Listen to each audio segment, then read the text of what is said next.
My name is Oga Omoyemi Abdulaziz, an indigene of Aworis in Lagos State. I work at Lagos State University of Education, College of Science Education, Natural Science Department. Okay, there has been a lot of discussion has been said, and well, about the history of Lagos, we all can't say there are no truths in some history, and we cannot even take away distortion.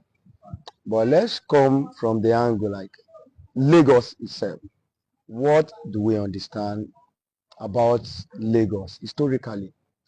From both works I have tried to study as an indigene, I think the best shot that gave us an insight about the history of Lagos could be gotten from the eyewitness accounts. There was an eyewitness account in, I think, in 1603, which was done by Andrew Ichemia. You know, when you talk about eyewitness account, something you witness, so you cannot compare it with something maybe someone is relaying it, but someone witnessed it. And when you look at it, it talks about the Benin. It talks about the Benin, Lagos. That's that part called Lagos. That's Lagos Island. And from his account, he said there were 4 camps in Lagos. These 4 camps were run by the Benin, and they pay tribute, like they are subject to the Oba of Benin. As at that time, I think that was the reign of Oba Urugua. So, but the issue is this: people will say, "Oh, there are some people before the Benin." Who are these people? I kept on asking. They will say they are Awori people. Yes, I am from the Awori extraction, and I will ask, "Who are these Awori?" They will tell you, all of you go for minere, all of you this. But the issue is this: we're having with these people identity crisis. For example, we have heard about Olofin Ogunfunminire. We have heard about Olofin Atekoye. The issue here is people cannot distinguish between Olofin Ogunfunminire and Olofin Atekoye. Okay, is it Olofin Ogunfunminire that came to Lagos? Is it the one that stepped at Ido? No. The one that stepped that came to Lagos, that's Ido, is named Olofin Atekoye. Olofin Atekoye. Olofin Ogunfunminire, he stopped at Isheri, that's Beggars in Ogun State. The one that came to Ido is the one known as Olofin Atekoye. That's his appellation, Atekoye. And there's a meaning, there's a reason for that appellation, Atekoye. So I'll try to explain this so that we will not have this identity crisis. It was clearly stated that when Olofin came to Lagos, he met some people in Lagos. That's Ido. He met the likes of Olupon of Idumokpon, whose wife was named Aino. They are the one they call Aino Elewure. So when he came, he met people there. And, you know, we're told that he has this dominating stature. And also, he has the knowledge of Orunmila, this Ifa stuff. And from what I have read, he's an albino. And when he came, you know, he wanted to take over some part of Ido. And the wife of the Olupon needed to call the attention of the Oba of Benin. Let's now look at it. Why did she call the attention of the Oba of Benin? It shows that Oba of Benin had put these people there. It's just like you put someone on a land, and someone came and wanted to take the land. And we need to call that authority. Someone is here, want to take over this land. And the Oba of Benin sent his troop. And with what we had, first time they could not capture him, and with the alliance with his wife, that's I remember it. So his wife, in alliance with the Benin troop, captured Olofin and took him to Benin. So when they got to Benin, he was put in the prison, and it is expected that, oh, probably after a while he will die there. But don't forget, I said, according to history, according to the document I have read, he has this Orunmila knowledge. So he was able to survive. And they asked the people to bring him out from the prison. And when they brought him to the Oba of Benin, he was asked to bow and pay homage to the Oba of Benin.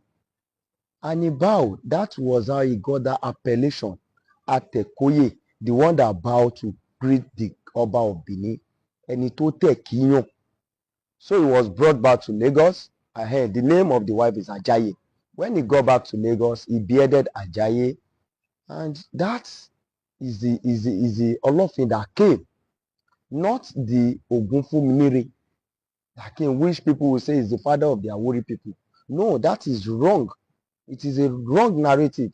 So what I'm trying to say is just to let people see that this Olofin Atekoye is quite different. And people who ascribe that, oh, he has 16 children, he has 8 children, which became the Dejo. There is no substantial evidence to show this. From what I have read, even from the Lagos and its environ textbook, people use here to teach in the institution, they will clearly state to you that there is a part there. Not all these people are from Olofin Atekoye. So there is no substantial evidence to show that he had 8 children, he has 16 children. Even there is what is it called? A substantial claim that he does not have any child. That's Olofin Atekoye. You see that they cannot say everybody is they have the same father. Oluwa is there. Oluwa is not related to Onikoyi. So we have Onishiwo, we have Onikoyi, and when you hear Ikoyi, you are talking about the Oyo part. It shows that they migrated from there. So this Idejo, these people being acclaimed to Atekoye doesn't look real. Doesn't look real. That is that part. So it shows that the Oba of Benin had put people on that land before he came. So that shows that we have the Benin people there. And there is another document that shows that, oh, the people we refer to, the Benin people were the one they call the Ahoni, A-O-N-I, the Ahoni people. That is the Benin people. So when you now look around, you now look at Lagos history from that part, the Oba of Lagos has come out several times to tell people that they are from Benin people. They are from Benin. They are Benin people. You look at the account of Baba Olushi. He has said this severally. Ibini ni wa o, Ibini lati wa. And when you look at the relics around, you will talk about Idumagbo, Idumota. Idum is a Benin word that signifies that all the relics around us part are Benin relics. Go to the palace of Eleko, you're going to see the Eben is flashword, similar to the one the Oba of Benin used. They use it too. They got it from Benin. Even there were time Oba of Benin stayed in Ido for years before he was told that he has to come back to Benin. He stayed there for like 3 or 4 years. So the accounts, all these accounts, when you put them together, you can see a strong factor of Benin being on that land. Now, people will now say, who are the Awori people? The Olofin Ogunfunmire. This is where the contradiction is coming. They will tell you the Awori people are descendants of Olofin. It is wrong. Are we saying the Ota people are also descendants of Olofin Ogunfunmire? Are we saying the Ado people are also a descendant of Olofin Ogunfunmire? Are we saying the Oto people here, where we are today, are they descendants of Olofin Ogunfunmire? Ojo is an Awori town. Iba, Ilobo, Isashi, Irewe, all these places, are they descendants? Did they descend from Olofin Ogunfunmire? The answer is no. But it seems people don't understand their history any longer. That is why we have tried to come from a micro part, like each town. Let's look at their history. For example, you go to Iba. What is the history of Iba? You see the history of Iba does not even align with the history of Olofin Ogunfunmire. So in essence, what I'm trying to clear here is that the history of Lagos, there has been distortion. But when you look at You know, you have evidences, you see from it, you are going to see the one that is concrete and the one you see away. So the Lagos you are seeing, that Lagos Island is clearly owned by the Benin's, and they also have a lot of towns they founded. When you look at the role played by the Eco Kingdom, that is, when you talk about civilization, you can link civilization to the Benin Kingdom. We have you can link it also to the Oyo Empire, the Oyo Kingdom there. But when you now look at Lagos, the riches in Lagos, the wealth of Lagos, had influence across all this kingdom. Everybody, they want to be like the Eco Kingdom, want to be like Lagos because of that wealth. So when you talk about the influence, at least you can say the wealth of Lagos had influence over all this kingdom. And also, you come from the traditional parts. Look at the Eco, the Eyo festival is another civilization. And what does it bring to these people? You have you have your festival, you want to celebrate it. People from other kingdom want to, watch it. They want to see it. Some people even want to replicate it. That's another civilization, and people were like, oh, we practice masquerade, we need to tidy our masquerade performance the way the Eco Kingdom usually do their your festival.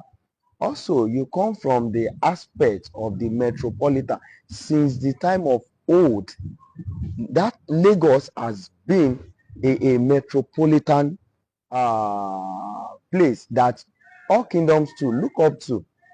Is it the influence of the Oba of Lagos? You talk about the then Eleko. Is it the Kosoko? Is it the Akitoye? Is it the Ologun Kutere? Is it the Akesemoyi? Is it the Adokeme? And among all this, so the influence is clear. The Eco Kingdom. You look at the hierarchy. You look at the appellation. So people also look up to this.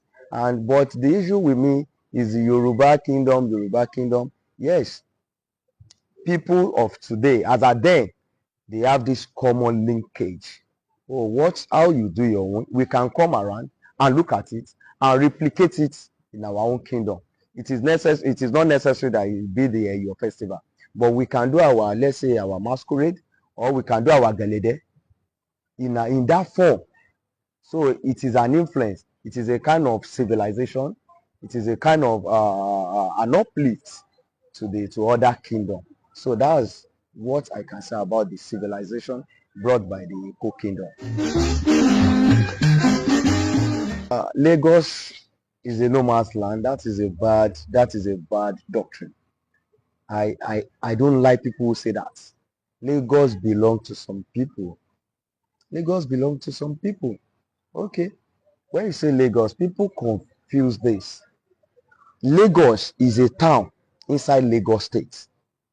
We still have other towns around in the state.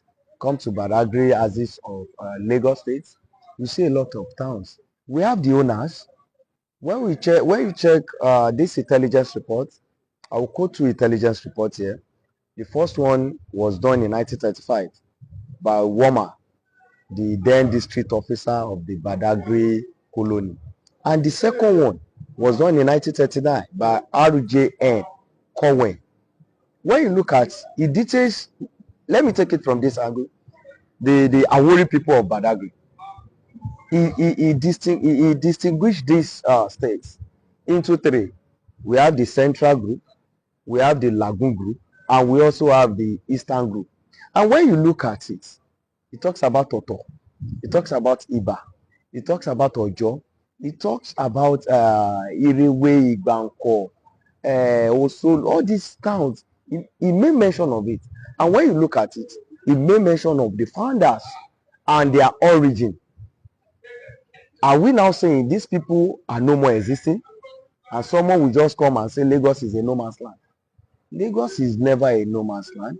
It is a land owned by some people, by the indigenous people. And who are these indigenous people? The people that founded a particular place, the first settler, people that got to a place And we can say they remained there. There was no succession. They were not driven out. No war. You cannot say they were driven out by war. No. So when you look at it, just like you now say Lagos Island is a no man's land. Don't we have a king there? We have a king. They are the one that owns that place. Come to other places, go to Epe. You see that we have owners there. So whichever way, if they are coming with this Lagos is a no man's land, I do tell them Lagos, this state is being owned by some people. Though people had distort the history so much, whereby the owners have been relegated. Yes, but notwithstanding, we have evidences. Come to author, you're going to see, I think, the main mention of the founders, which I am one of the descendants. You talk about Arege Ope, Iworu Oloja. They said they are from Benin. They came from Benin and they brought what we call a flash sword. That's the Eben, the Abere. It's still here to date. They should allow the owners maintain their ownership, because you cannot go to the north and say north is a no man's land or Sokoto is a no man's land. You can't go to Anambra and do that. You can't go to Ekiti and even do that. Even if you are speaking the Yoruba, the general or your Yoruba will speak. If Lagos is a no man's land, we have a lot of people. Like me, I speak Awori. That is my own language. My own language is not Oyo. My language is Awori. So why do we have people that speak that? Do an Igbo man speak that? An Hausa man speak that? If you want to speak, come here and learn. So saying that is an erroneous claim. To me, Lagos is some people's land and the owners are still here. Traditional ruler being given constitutional power to engage in decision making. That is not a bad idea, sincerely. It is a kind of monarchical system which at least will make decision to be robust. But the issue here is that our traditional rulers, how do we select them these days? Especially in Lagos, there's an issue on that. There's an issue on that. You cannot empower some traditional rulers. Why I'm saying this, some people have usurped throne. The various throne you are saying, they have usurped it. So when you now give them more constitutional power, then they will keep on oppressing a lot of people. But once there is this, it's a nice idea. Give them this constitutional power to get involved in decision making. But we need to first of all get the selection process right. What I'm saying in essence is this: the people that will be on our throne must be people from the ruling houses, the owners of the Obashi, those ones that have what we call blue blood. We need to follow the selection procedures. When we have this, then if you are from a ruling house, truly, and they are now arrogating more power to you to take decision, I am very sure you're going to take decision that will affect the people positively. So it is a very good question, and I support governments ensuring that they give them more constitutional power, especially in Lagos, to get involved in the decision making. I think Lagos will move better because development starts from each community. When you get it right from each community, the development will be robust and everybody will feel it, and it will comprehend the effort of Lagos State government. Cultural heritage in Lagos State, because I will not limit it to Lagos and other towns that conglomerate to what we call Lagos State today. A lot of cultural values are eroding. For example, I said I am from the Aworis part. We look at it from the language. How many people now speak Awori? How many of our people speak Awori? Just some weeks ago, I was on TikTok. I was there to teach them Awori. Even if you call someone and say, what is Iku? An Awori person does not know what Iku is. An Awori person does not know what Ikodi are. Come Iku.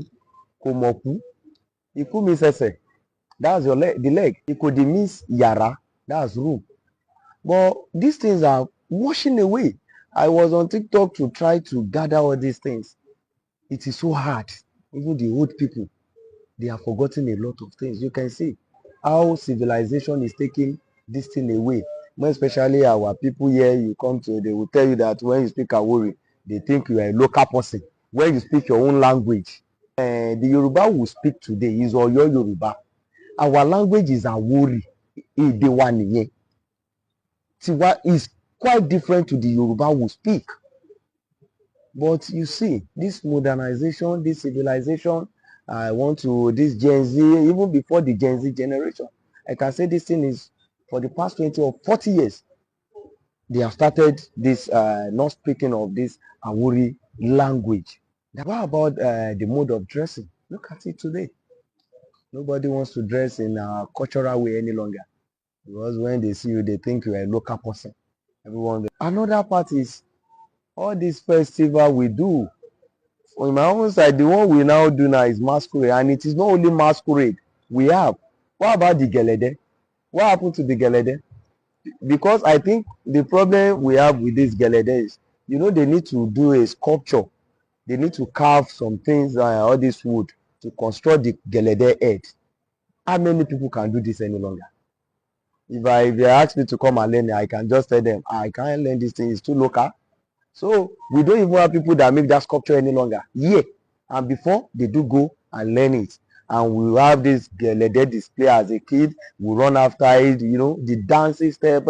But today we don't have it any longer. Majority of our kings now cannot even speak. And they will say, I am an Awori. Another one we call something Agasha dance. This Agasha dance is looks like the Biripo dance with the Okitipupa people, and is a reflection of their connecting to their Benin origin. We hardly do it here again. People don't even try to do it. The last time I saw Agasha people, they came from Iworo, and if you even ask them, do they know the historical foundation of that Agasha? They don't know. If they want to even tell you, they will tell you fake history. There's another dance here, we call it Ajogbo. That one might come up maybe once in a year. Unlike before that, they will stage it like 3-4 times in a year. You see them teaching the younger ones how to dance it, the songs. All these things are hot. So presently, we are losing a lot of things. All our cultural values, all our cultural displays, the cultural dressing, they are going off. We are living it for the Western world. We are living all these things for Western culture. And the Westerners, they never leave their culture. Look at the way they crown the king of England. They perform all the cultural and traditional rites. But yeah, I don't know. Civilization is taking everything from us. The indigenous people are being sidelined in Lagos State, governing of Lagos. That is a big question, but we felt we should be included more. Not that we are not there, but we should be included more. At least, to the glory of God, we don't have a non-indigene representing us again. Sincerely, a non-indigene has represented us here in the Lagos State House of Assembly. It is a slap on the indigenous people. And I think that will not happen again. We have commissioner here now. We have here in Oto, we have in Iba. So I give kudos to the governor of Lagos for listening. We agitated, include us more. But we can still be, they can still include us more and more and more. Lagos, I noticed something. A Lagosian hardly go to another people's state and say you want to take over their place. They will not allow you. But we have these people with interior motive. They will say we're all Yoruba. This factor, they use it to just get their way. And what is so painful is that you see a lot of people, they will come to Lagos, be appointed or got elected into political position. After donkeys of years, they will go back to their states. I think that should stop. I commend the government. They are, at least for this dispensation, we have, to me, at least we have 2 commissioners in our area, but I believe they can still give us more and more. A lot of challenges are facing the Lagosians in preserving their cultural heritage. A lot. There is an history already established. Even when the white men came, they documented our history. But you still see people coming up, bringing up another history. History that does not exist. History that does not have correlation. So when you now have conflict of interest, which cultural heritage do you now want to preserve? Our people need to be truthful. History, because before you talk about cultural preservation, history precedes everything. But when you bastardize your history, which culture do you want to preserve? The way we dress, and someone will tell you no, they will tell you this dress was brought from a particular place, and you confirm this. Another person will stand up tomorrow and tell you no, the dressing is from so so so place. How do you now preserve it? You preserve your culture with your history. If you are not preserving your history, you don't have any culture to preserve. Another one that is giving us challenge is religion. Religion is another issue. People that need to preserve their culture, there are some culture they are not diabolical. Ìkún ṣe oògùn or ẹbọ. No, they are normal thing. Even if you're a Muslim, you're a Christian, you can still do it. You can still preserve it. For example, gelede in your household. Gelede does not have anything. It's just a normal display. But you now see, ẹ̀sìn ò jẹ́ kí n lè ṣe o. No. We tend to be more religious than the people that brought this religion. Religion does not mean you shouldn't preserve your culture. The only thing I will go against, if their culture is the one that will lead to, use of human, this blood shell. But our culture does not entail blood shell. It's just our normal way of life. Someone that is from, let's say, Adimu household, and they went out probably to UK and came back and telling them, don't do Eyo again. No, it is barbaric. Eyo that the whites even want to come and check. So this Western indoctrination is another thing. And I think another one is people in charge, the custodians. They are another challenge on their own. The custodians of these things. Majority of them don't know anything about it any longer. They don't care to research. They should improve. They should not remain stagnant. The world is no more static. It is dynamic.